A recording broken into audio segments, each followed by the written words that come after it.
po natin si Lord, mga kapatid. Hallelujah. Hallelujah. Sige, tayo po umawit yung Ikaw lang ang pag-asa ko. Ikaw lang ang pag-asa ko, tanging Ikaw ang buhay ko, Jesus. Kahit ako'y may pangamba, basta't Ikaw ang kasama, panatag na.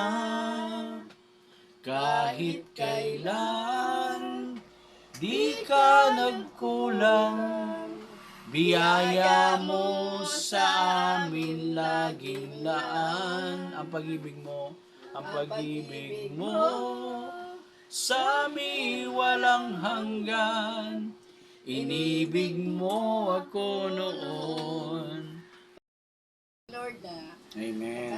nakapag-Bible po kami, Lord, sa Yes, O sa Lord. bahay po namin, Lord. Nagpasalamat din kami, Lord, na nakarating si Kuya Boy dito sa bahay namin, Lord, para Amen. magpapagawain, Lord, dahil, Amen.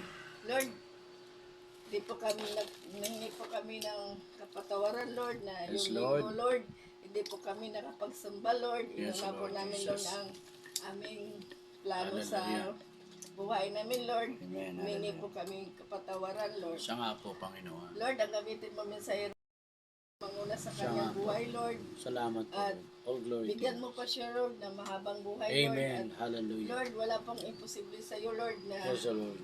si Kuya Boy, Lord, ay makapaglakad na po siya, Lord. Siya nga po, In Panginoon, Jesus' in the name of name. Jesus. Yun po ang Hallelujah. lagi namin piniprayer, Lord, Yes, na O si Lord. Kuya Boy. Para, Lord, marami pang mga Amen. Hallelujah. mga Yes, Lord. tawag niyo, Lord, na maano po niya, Lord, sa sambahan po, Lord. Yes, O God. Lord, ganun Salamat, din, Lord, ng ang nakakinig sa kanyang mga salita, Lord. Amen. Na kami po, Lord, ay may pamuhay po namin, Lord, sa bawat In isa, Lord. Jesus' name, yes, Lord. Ang salita, Lord, na maging kalakasan sa aming mga buhay, Lord. Amen. Lord, Hallelujah. binabalik namin, Lord, papuri po, salamat sa pangalan ni Jesus. Amen. Hallelujah. Hallelujah. Para ikatumaba yung aking spirit ay magbabasa ka ng Bible. Ulitin mo nga, magbabasa ng Bible. Magbabasa ng Bible. Ang tanong, nagbabasa ka ba? Hindi. Hindi. O, yun ang mali, Kuya Rudy. So, dapat nagbabasa tayo. Amen? Amen. Alright. Okay. Praise masabi nating mapasigla na natin, na mapasigla yung ating spirit o maging active and alive or patabain ang spirit. Ano po yung Maatin gagawin? na mga fellowship. Iyon, attend ng fellowship, Bible study, Amen. no, cell group, no. O yun, maganda yun. Tapos magbabasa ng Bible si Kuya Rudy.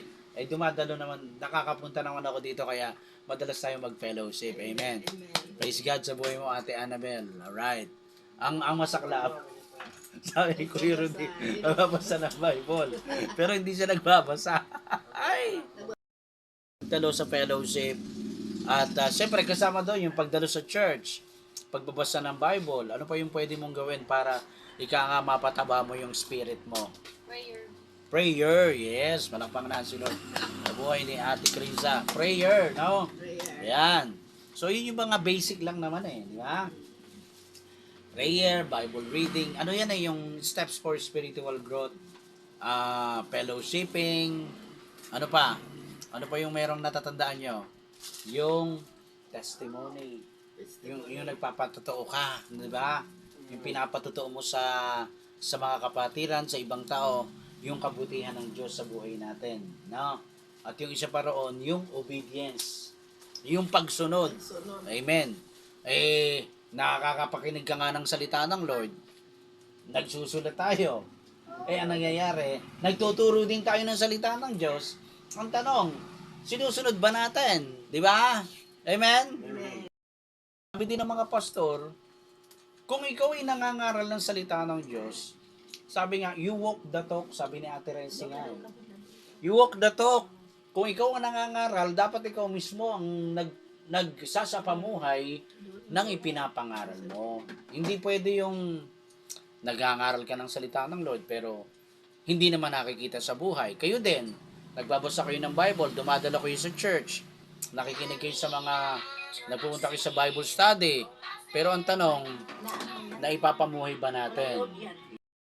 Natin mga kapatid, patabain ang spirito. Ayan. Matthew 4:4. Ate Annabel, anong sinasabi sa Matthew 4:4? Hindi lang sa tinapay nabubuhay ang isang tao, kundi sa bawat salita ng Diyos. Sa bawat salitang namumutawi sa bibig ng Diyos. Amen.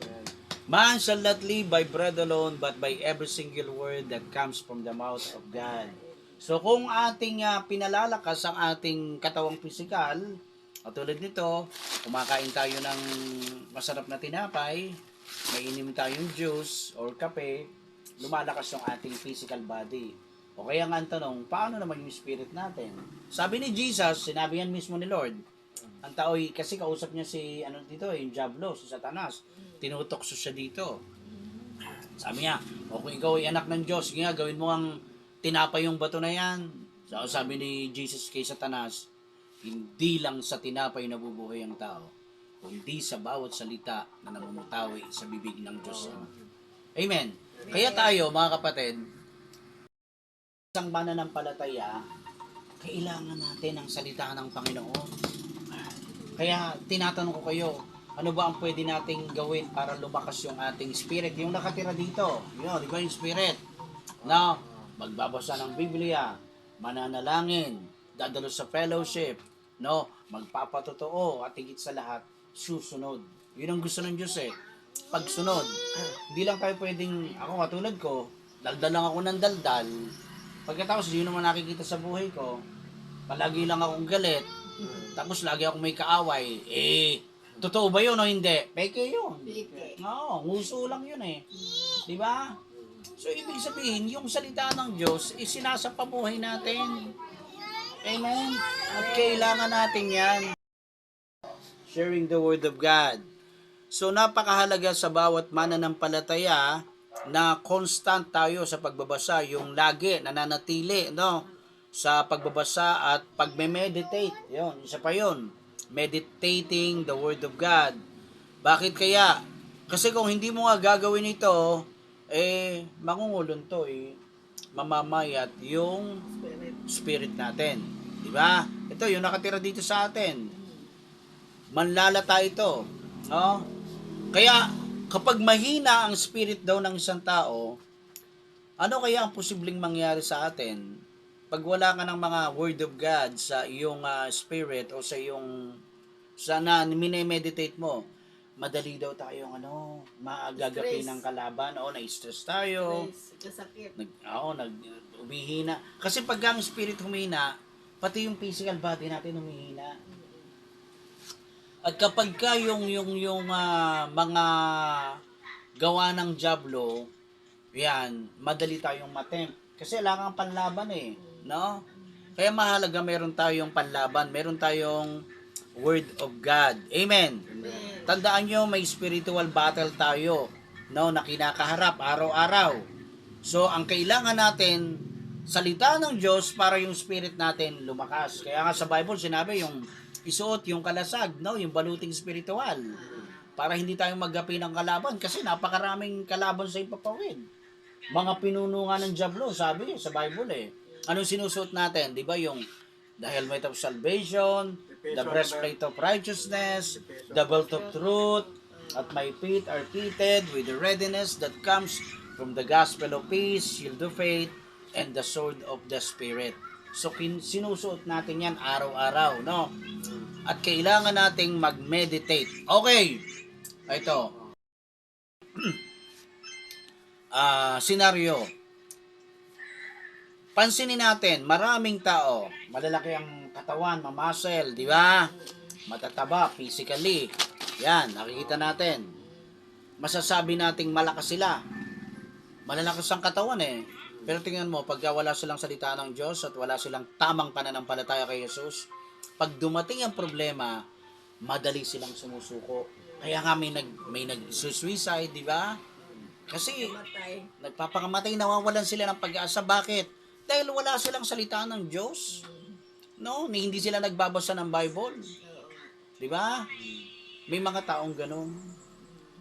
Wala silang alam eh. Kaya kailangan talagang ipahayag natin na yung salita ng Diyos, ito yung nagbibigay kalakasan ng ating espiritual. Sila yung mga taong talagang wala man lang meditation of the word of God.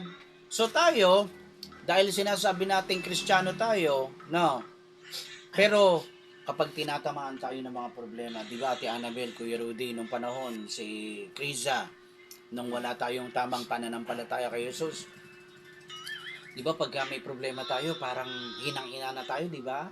Hindi natin alam ang gagawin natin eh. Naranasan nyo ba yun, Kuya Rudy? Eh, lalo na ako, danas na danas ko yun. Oo, kasi bakit wala pa tayong tunay na pananampalataya kay Jesus? Pero salamat sa habag at biyaya ng Diyos, eto nakakilala na tayo. Ilang taon na tayong Kristiyano? Sa tagal na natin, hindi na tayo baby Christian, lalo na si Kuya Rudy. Pinakamatagal na si Kuya Rudy. Hindi ka na baby Christian, Kuya Rudy. Kaya kapag tinatamaan tayo ng problema, mga kapatid, alam natin, gagawin natin. Si Lord, nandiyan si Lord. Tapos may Word of God, may Bible. Mananalangin ako, hihingi ako ng lakas kay Lord para malampasan ko itong problemang ito. Amen. Amen.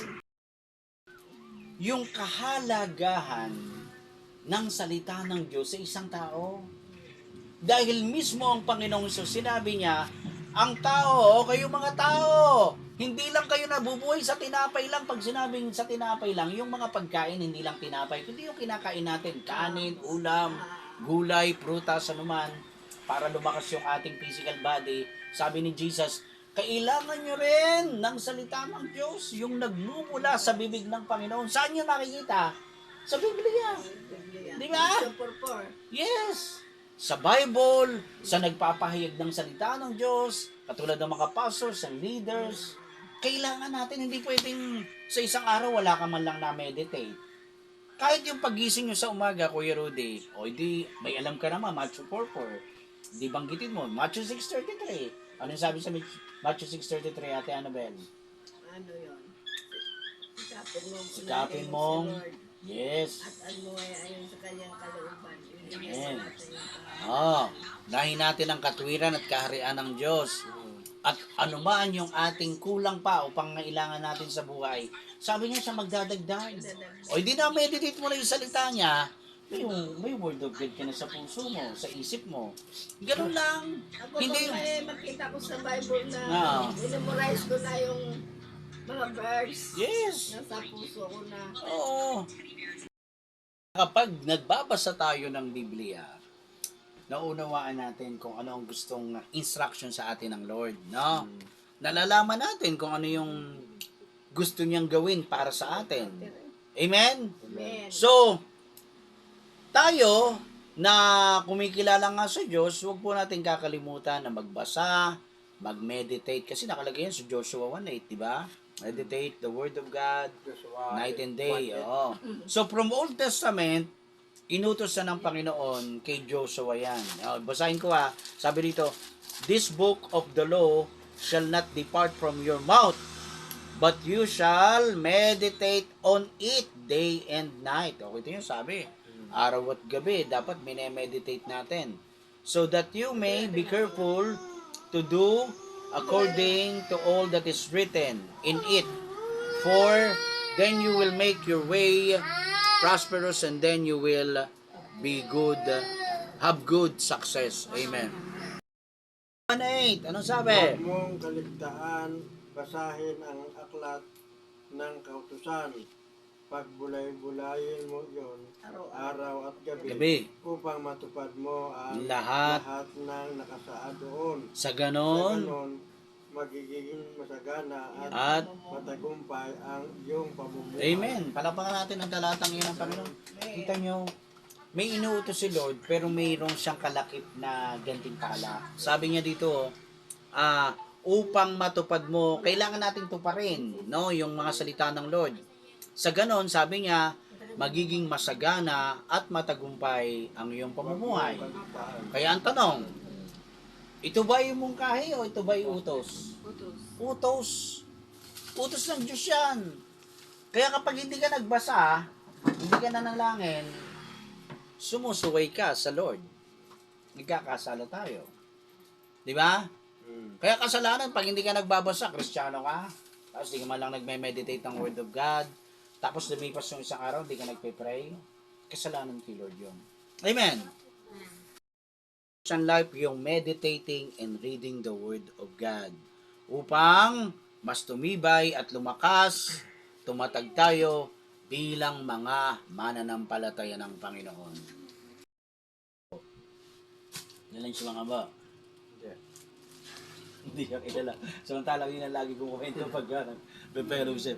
Si Mang Ambo, naimbitahan minsan mismo ng kanyang mga kapatiran, yung mag-asawa. Sabi ng mag-asawa na miyembro doon sa church na kung saan pastor si Ambo. Pastor Ambo, pwede ho ba na sa amin na kayo mag-dinner? Sabi naman ni Ambo, sige po, kinagagala ko po, imbitahan niyo po ako na makasama po ako sa dinner niyo. So, ang ginawa ng mag-asawa, ang inilagay nilang plato, yung mamahalin. Tapos yung kutsara tinidor, silver. Tunay yan na silver mamahalin talaga. Eto na, hindi kain na sila, no? Pagkatapos nung nakaalis na si Mang Ambo, nagpaalam na, mauna na ako sa inyo kasi meron pa rin akong gawain, no? Ay, salamat po, Pastor Ambo. Nung nagliligpit na yung mag-asawa, nawala yung kutsarang silver. Nawala. So, siyempre nag-iisip sila. Si Pastor Ambo yata yung binilisan yung kutsara namin na silver. Ngayon to mag-asawa, naiiyang sabihin. Tuwing linggo, pag mag-church sila, hindi lang masabi kay Pastor Ambo. Until, ang ginawa nitong mag-asawa, alam ko na, imbitahan ulit natin siya for lunch naman. So, ginawa ng mag-asawa, in-invite ulit si Pastor Ambo. Ang inihain na plato, simpleng plato lang, at yung kutsara tinidor, ang nilagay lang nila plastic. Kasi baka naman mawala na naman. Ito na. So, nung matapos mag-lunch, hindi na sila nakatiis. Sabi ni nung mag-asawa, Pastor, tanong ko lang po, natatandaan niyo po last month po. Bakit? Di ba inimbitahan po namin kayong kumain? Oo. Kasi po nawala po yung silver na kutsarang inihain namin sa iyo. Hindi ko kinuha. Saan niyo po nilagay, Pastor? Diyan sa Bible niyo, sa lamesa. Doon sa sa saloset. May Bible sila roon. Hanapin niyo hanggang ngayon, nandoon pa pala yung kutsara. Ibig sabihin, yung Bible nila, hindi na binubuklat. Dahil nakita na mag-asawa, oo nga, nandito pa. Ano ibig sabihin nun? Hindi binubuklat ang Biblia. Kristiyano pa naman sila, hindi nagbabasa. Ano sabi ni Pastor Ambo?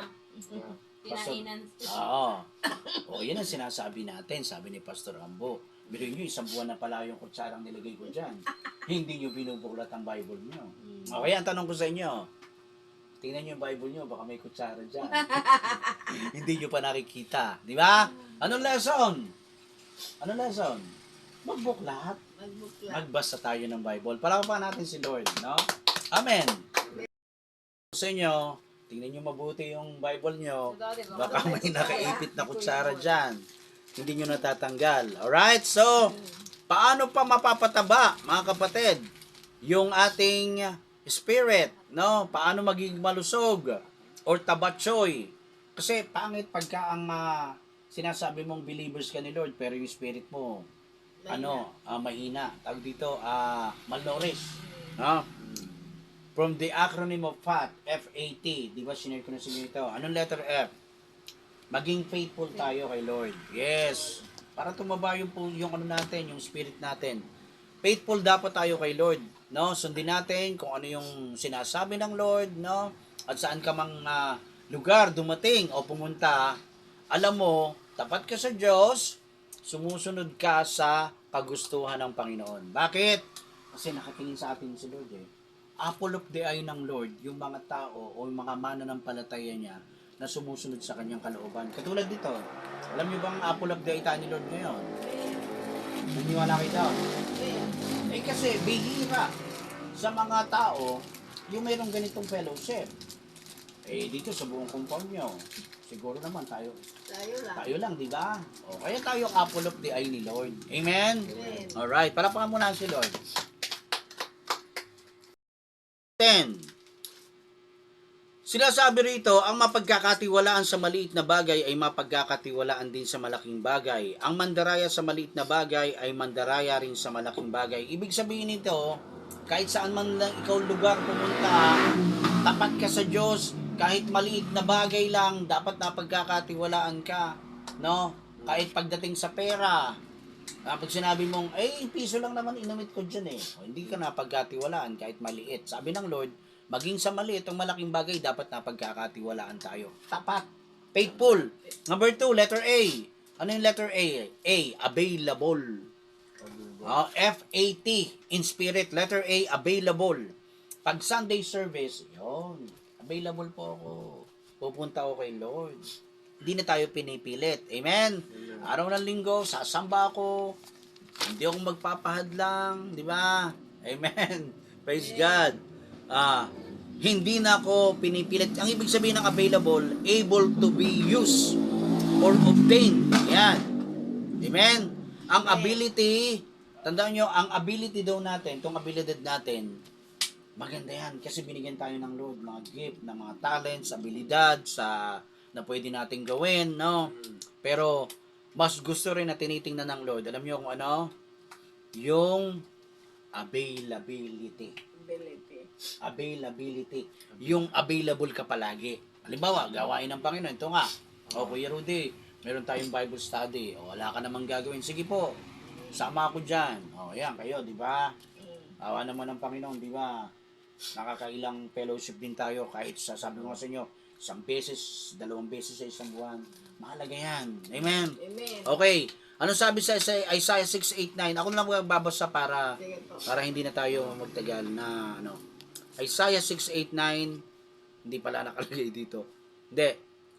Basahin mo na lang ate Kuya Rudy. Isaiah 6:8-9. Isaiah 6 verses 8 and 9. Sabi dito, Lakasan mo, Brad. at narinig ko ang tinig ni Yahweh Mm. na nagsasabi, sino ang aking ipapadala? Papadala. Sino ang magpapahayag Magpapahayag. para sa akin? Yun. Sumagot ako, Narito ako. narito po ako. Ako ang iyong isugo. Sugo. At sinabi niya, umayo ka at Oo. sabihin mo sa mga tao. Amen. Yun. Praise the Lord. Palapakan natin ng talatang iyan ng Panginoon. Amen.